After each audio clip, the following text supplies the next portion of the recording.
Мен Нұрайын Өмірзақ Әбутәліпұлы 41 жылдан бері осы вагон депода жұмыс істеп келе жатырмын. 84 жылы әскер қатарына келгеннен кейін осында жұмысқа кіріп, өз қалауыммен содан бері әртүрлі салада жұмыс істедім. 2001 жылы осы ОТМ болып ашылған кезде Доғалақ ролик цехына слесарь болып ауыстым.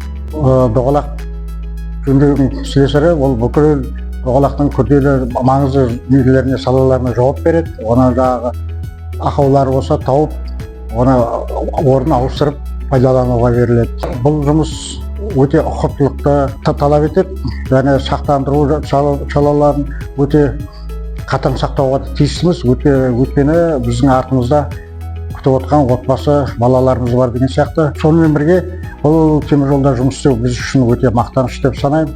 Сол себепті білімді ұштастырып әрі қарай дамыту үшін 2015 жылы мен сырттай Ақтөбе және көлік коммуникация колледжіне түсіп, соны бітіріп, қазір электромеханик мамандығы алып шықтым. Бірақ осы теміржол саласында, осы Доғалақ ролик цехында жұмыс істеп жатырмын. Мен үшін бұл теміржолда жұмыс істеу өте мақтаныш, бақыт деп санаймын.